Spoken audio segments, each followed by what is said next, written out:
Welcome back to Throwing It Down with Midi D. Today, I'm going to be talking about the worst team in the NFC East division, the New York Giants. Now, this is a very wanted episode. I've had a lot of requests for it, and I am deciding to fill the opening of those requests very begrudgingly, because this team's hard to talk about. Just going through their schedule last season, they beat the Saints, the Eagles, the Raiders, and the Panthers. And I want to point out that the Giants had a very easy schedule last year. They had the 28th ranked easiest schedule. Now, Daniel Jones got hurt, and we had Jake Fromm and Mike Glennon quarterbacking the team for about 6 or 7 games throughout the year. And they didn't win any of those games, but that definitely hurt their chances to even compete in a lot of the games throughout the season.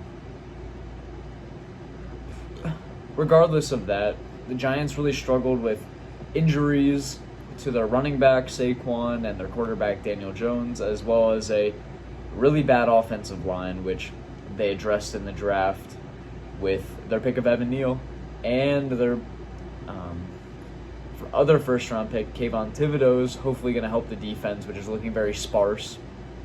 Losing James Bradbury to the Eagles, actually, who was their best defensive player.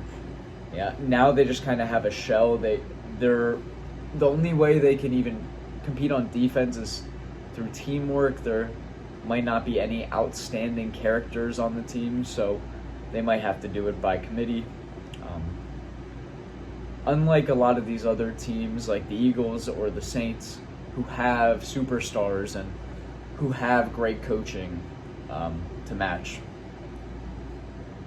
Regardless, looking to their schedule this year, it looks fairly easy again. They have third place games against the Bears, Ravens, and Seahawks. Panthers, Ravens, and Seahawks. I'd argue those games are really difficult for fourth place games. The Seahawks one is probably the easiest by far because of the Panthers just getting Baker and the Ravens being probably the best team in the AFC East, North. AFC. But also with the Giants playing the AFC South and the NFC North, they have a fairly easy schedule, although they play tough teams who have gotten a lot better. I would argue and say the Jaguars and Texans did more to help their team throughout the offseason and the draft than the Giants did. Just because the Giants, added a receiver, added a defensive end, added a tackle, but their draft wasn't too impressive with, picks at positions that aren't really even issues for the Giants. I mean, they drafted a tight end, a safety, a linebacker. Maybe one of these guys hits, but not very important positions when it comes to football team. Like the most important positions, for example, in my opinion, are, and this is kind of a general consensus with Pro Football Focus as well as a lot of the more forward-thinking media outlets, but the best positions are probably quarterback, receiver, then cornerback, and then probably goes offensive line, defensive line, where they did draft players at those positions, and they drafted a receiver, but it's a lot. Their first-round picks, Evan Neal and Kayvon Thibodeau, very good, very solid, will start for the team. Probably are better than the players they have on hand, but from their second round on, they're all players that have questions and may or may not fit into the roster. Just like any second to seventh round picks. I mean, I'm not saying anything new here. I'm just trying to explain that the Giants, although they did get better, didn't sign any big free agents, kind of retained their defense, but weren't special, was actually a bottom half defense in both scoring and points. Now that could be attributed to their absolutely atrocious offense, who was 31st in the league in both points and yards. But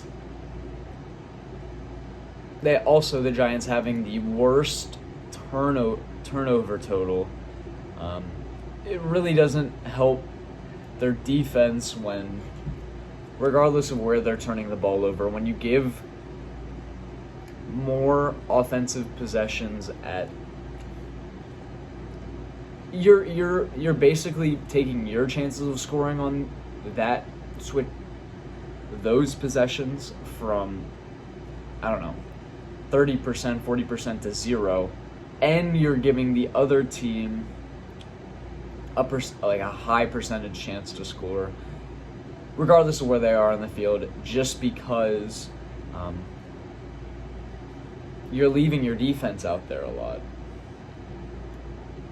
Again, the Giants have one of the worst, time averages per possession on defense and offense. It was just a really terrible year. That was mostly forfeited by the injury of Daniel Jones. And I don't see much changing this year. They're really building well, and I think once they get rid of Daniel Jones and start absolutely sucking, that's when they'll start to get better, because the way you build up is you pick positions other than quarterback, and then once you get to that point where you need a good quarterback because all your other positions are filled, you're able to sign a great quarterback, like the Buccaneers, like the Rams. Teams that have had success through quarterback acquisitions after maintaining a great roster. That's how you build a good roster. That's the easiest way to build it. Obviously, some teams build it through the draft. The Patriots did that for many years. The Packers have done that. The Cowboys have done that. But in the new age of players having less emotion towards their own teams or their own cities, and being more willing to move and go to nicer places or wherever they want to go, that's how you need to entice talent to come to your team. The fact that Vegas has the Giants win total at 7, I'm going to put this nicely. Last year, I believe it was at 6.5. With teams around them getting better than the Giants are getting, that's what scares me, and that's why I don't understand the team win total going up. Yes, they're playing teams like the Commanders in their own division, but the Cowboys have slapped them throughout the past couple seasons. I think maybe they're 5-1, 4-2. The Cowboys are against the Giants. And although the Giants have had success against Eagles, this is the best Eagles team they've faced in a while. They're facing teams on the rise. I'm high on the Texans, not as high on the Jaguars, but I think the Jaguars made more effort. Very similar situation in Jacksonville, actually, as the Giants. So that's going to be a really interesting game. They are playing each other on October 31st because they're a very similar team, both drafting a great defensive end this draft. Both having quarterbacks who, had who have had rough years in the past, but were drafted in the first round and are thought to be really great. The Giants are just kind of in this mess right now where they're not a team that can really compete for a playoff spot or for the division unless injuries happen. Although injuries have been happening to their own team, which concerns me as well. Kenny Golladay is very injury prone. Sterling Shepard, their receiving core is very soft, and they haven't had good luck with their running backs either. if you think about it as the law of averages, there should be no injuries for the Giants this year, but that's not how it works either. Some teams just get much more unlucky. That's why I have the Giants winning less than 7 games. I see them as a 5-win team. I mean, against their genuinely winnable games are going to be against the Bears, the Seahawks, the Jaguars, the Texans, the Lions, and the Commanders. All these other teams they're playing are going to be playoff contenders. The Cowboys, the Vikings, the Colts, the Ravens, even the Panthers. All teams that are, one, better coached, and by that I mean they've had more experience coaching. This is Brian Daboll's first year, and he did a great job in Buffalo.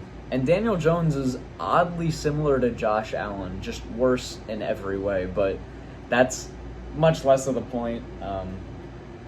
But I think that the Giants are going to need time to get acclimated, and their beginning schedule is just insanely tough against the Titans week 1, who, although losing their best receiver, have a great defense and will take advantage of the Giants' defense, which they barely attacked in the draft.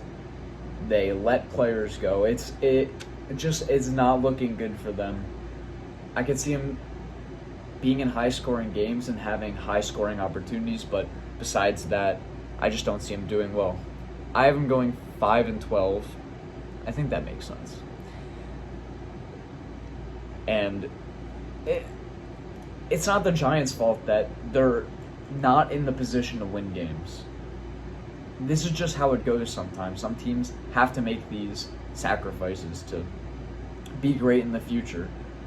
They have to let players go, and after this year, I think they're going to have a great chance to improve steadily and go up the power rankings of the NFL. Thank you for watching.